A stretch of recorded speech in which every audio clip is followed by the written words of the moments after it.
High. তো কেমন আছো সবাই? চলো আমি আমারটা শোনাই।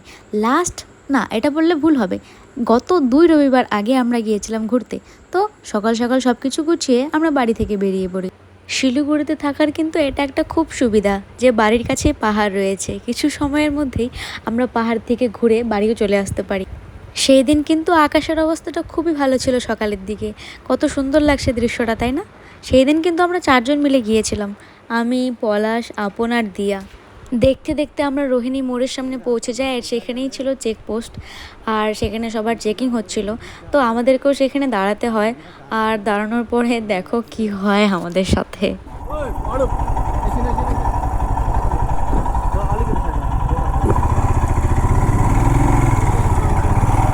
আমাদেরকে পুলিশে ধরে নিয়েছে, দেখা যাক কি বলছে পুলিশ।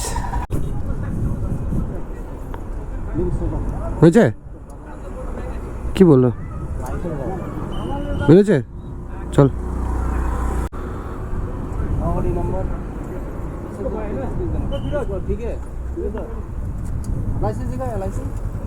পার্স কোথায় দাদা?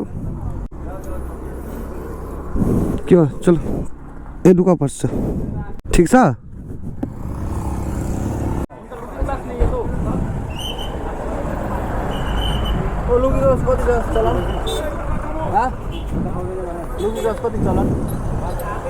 গেল আমাদের এখানে 10 মিনিটের মতন সময় কি না।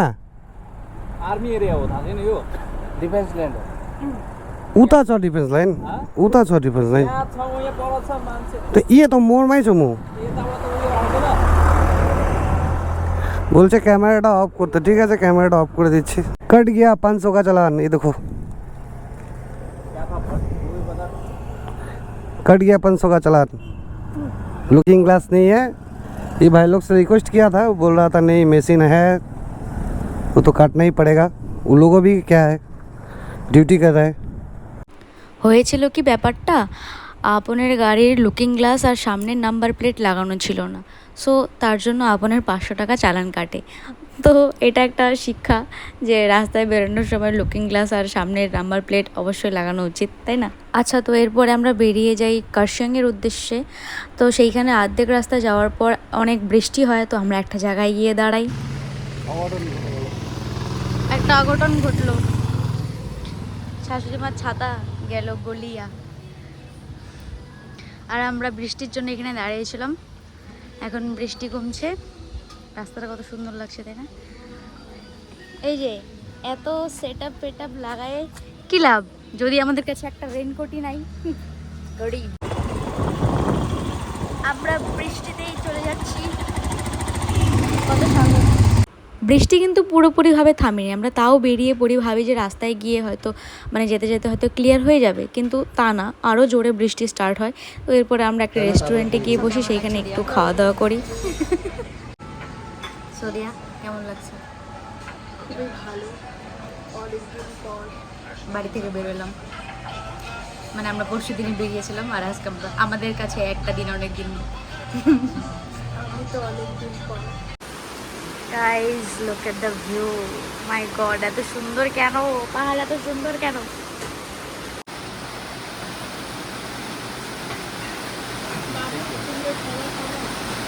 बाबू तुमने थाना थाया,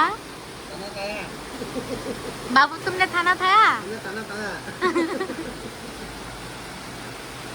এই যে গ্রুপে এমন একজন ব্যক্তি যে সবসময় নিজের গার্লফ্রেন্ডের সাথে ব্যস্ত থাকে। সো গাইজ আমরা এখন আমাদের ধরতে গেলে মিড মর্নিংয়ের ব্রেকফাস্ট না কি বলবো এটাকে, যাই হোক, খাওয়া দাওয়া করে এখন আমরা আমাদের ডেস্টিনেশনের উদ্দেশ্যে বেরিয়েছি। সো চলো একেবারে আমাদের ডেস্টিনেশনে গিয়ে দেখা হবে। গাইজ দেখো সামনেও ওয়াটারফল, সবাই कैसा लगा अपन भारी पड़ा? আরে আরে অলরেডি একটা চালান খাইছি, এখন আরেকটা আপনের। হয়তো সেদিন ওর লাকটাই খারাপ ছিল, বিকজ দুইবার চালান খাওয়া মানে এটা অনেক বড় একটা বিষয়। তারপরে তো আরও একটা মেন জিনিস আছে যেটা কিনা আমি ভিডিওতে বলতে পারবো না, তার জন্য আমরা যেই ডেস্টিনেশনটা ঠিক করেছিলাম সেটাতে যাওয়া হয়নি, আমরা তারপর অন্য একটা জায়গায় ঘুরতে যাই। সেই দিন রাস্তায় এত জ্যাম ছিল, মানে জায়গায় জায়গায় এরকম জ্যাম ছিল, বিকজ সেদিন রবিবার ছিল আর ভিড় তো হবেই। এর জন্য বেশিরভাগ আমরা রবিবারটা মানে স্কিপ করি, রবিবার করে আমরা ঘুরতে যাই না, আমরা ট্রাই করি যে অন্যান্য দিনে ঘুরতে যাওয়ার। অনেকক্ষণ বসে থাকতে থাকতে এখন আমার পিছপাড়া ব্যথা হয়ে গেছে। আর হ্যাঁ, আমাদের ডেস্টিনেশনের কোনো মা বাবা নেই আজকে, কোথায় যে যাবো আমাদের কোনো ঠিক ঠিকানা নেই, বিকজ বলা যাবে না, বাড়ি থেকে তো বেরিয়েছি, এখন আমরা ডেস্টিনেশন মানে আমাদের ডেস্টিনেশনের কোনো ঠিক ঠিকানা নেই, এখন কোথায় যাব তো আমাদের কোনো প্ল্যান ছিল না এখানে আসার, যেহেতু রাস্তা যেতে যেতে এখন ওদের সবার হাত ব্যথা হয়ে গেছে গাড়ি চালাতে চালাতে, তো তার জন্য এখানে দাঁড়ানো। সো এখানে দাঁড়িয়ে কয়েকটা ছবি তুলি, দেন আবার অনেকক্ষণ রাইড করার পর আপনের হাতের এই অবস্থা, আর আমার কোমরের খারাপ অবস্থা। তোমার কি অবস্থা? আহারে দিয়া, তোর কি অবস্থা? দিয়া আজকে আতঙ্কে আছে, আর কারণ কি দিয়ার যে প্রাণ আপনের হাতে। সবাই আজকে আতঙ্কে আছে। আর বাই দ্য ওয়ে আমরা এখন দাঁড়িয়েছি, ওই এই জায়গার নাম কি? দাঁড়াও, ওই এই জায়গাটার নাম কি? তিনদারিয়া। তো আমরা এখন দাঁড়িয়েছি তিনদারিয়াতে, ওই যে ওইখানে আই লাভ তিনদারিয়া। সো গাইস, আমরা এখন এই জায়গাটা লিভ করছি, কয়েকটা ছবি আর ভিডিওস বানালাম, মানে একটা ভিডিও বানিয়েছি। সো আমরা এখন এই জায়গাটা লিভ করছি, সবাই স্টার্ট, রেডি? আসো আসো। ও রেডি তুমি? এই হোটেলটা হচ্ছে মিঠুন চক্রবর্তী হোটেল, উনি বছরে একবার করে এখানে আসেন। এই সামনেই ঝর্ণা তোমরা দেখতে পাচ্ছ, কত সুন্দর, কিন্তু রাস্তাটা একটু দেখো, নামতে হবে। হ্যাঁ আপন দেখিস, আস্তে আস্তে চালাইস।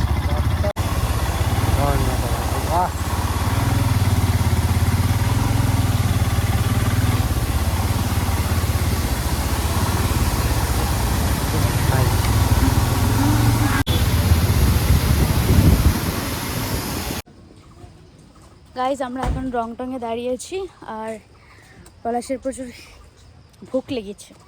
সো তাই পলাশ এখানে মোমো খাবে, মানে পলাশ না শুধু, মানে আমরা সবাই মিলে মোমো খাবো। সো তার আগে দিয়াকে একটা ভিডিও বানাই দিই।